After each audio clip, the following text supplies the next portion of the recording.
Yo. All right. I saw this great post on LinkedIn by my friend Cameron Mull. He says, telling designers they shouldn't use high fidelity designs early in the exploration process can be the equivalent of telling an artist they shouldn't use paint and instead only start with rough pencil sketches. Some designers think best in hi fi, and I'm constantly amazed at how others feel justified in telling them to avoid this too early in the process. Yes, let's occasionally remind designers that hi fi can lead to false alignment with stakeholders, spinning on visuals without solving fundamental user needs, or countless other warnings we typically associate with hi fi early in the process. And then let's step back and trust those designers to use the process that suits them best. And I find this such a fascinating thing because I've been on both sides of this.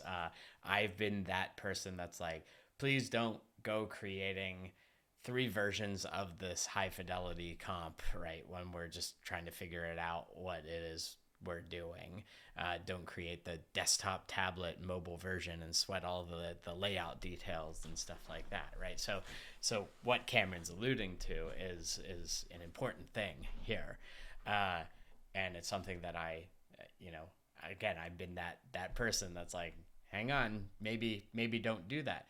But on the other hand, I'm such an advocate for not limiting creativity to specific formats or modalities, right? So coming back to this, like telling designers they shouldn't use eh, anything early in the design or exploration process is lousy, right? And limiting, right? I firmly believe that creativity is freedom, and different people translate the ideas in their head out into the world in myriad ways, right? From oil painting to clay to, high fidelity design comps to napkin sketches to code prototypes to cross stitchings to really anything. And what's fascinating to me is that relationship between the format and the modality and the creative process, right? The thinking process, the how we are expressing the thoughts in our head and getting those out into the world. The format matters. And we often limit ourselves to a really narrowly defined set of approved formats and modalities, right? So we go from here's the requirements document to the wireframe phase to the design comp phase and to the code phase. And through the lens of productivity and efficiency and Taylorism, like that makes a ton of sense, right? Here's this predictable, reproducible process.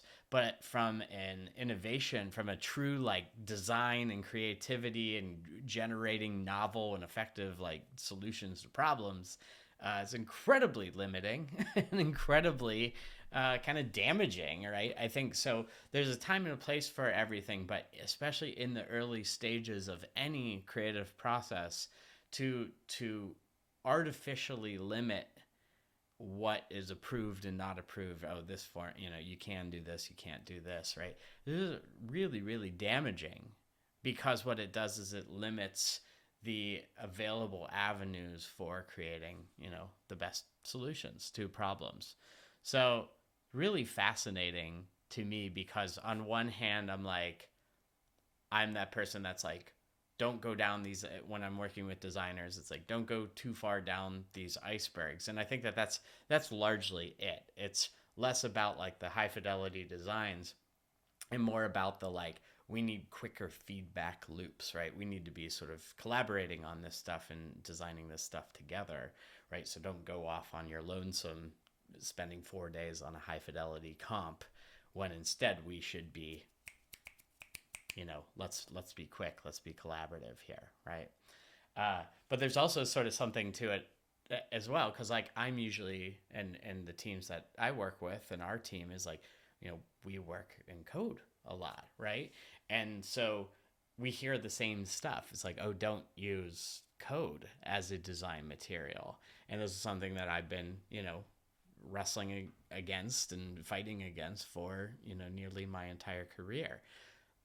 There is nothing stopping you or us from uh, getting ideas out of your head and into code. And oftentimes that is the best place to tinker, especially whenever you're talking about that intersection between design, solving people's problems, and the available technologies that we have at our disposal, right? And to sort of do that work, to do that exploratory work and thinking uh, in those tools is tremendously effective.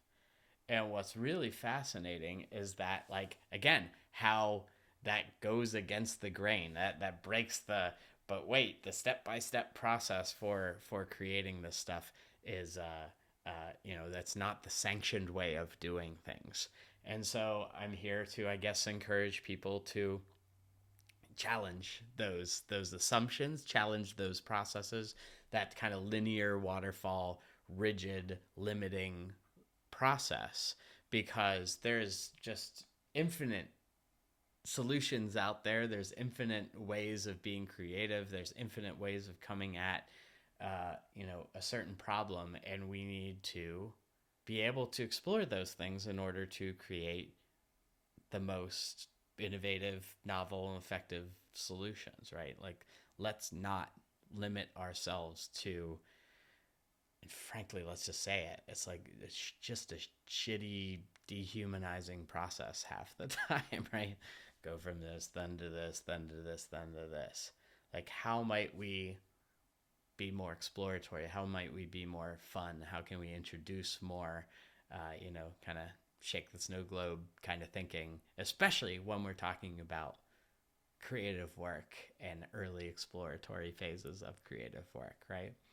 Uh, so yeah, so love Cameron's posts, love him as a human being, and this again, it's just kind of jolted me into saying like, oh, I should say something about this because I've been on both sides.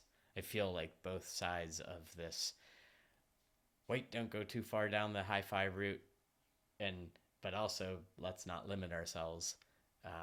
Is I just found that something that I'm like, ooh, this is fun, and maybe I should speak to it. So hope you find it helpful. These are little rants. I hope to do more of them. It's fun. Anyways, take care. It's Thursday here. Have a great Thursday or whatever day of the week it is you're watching this. Take care. Bye.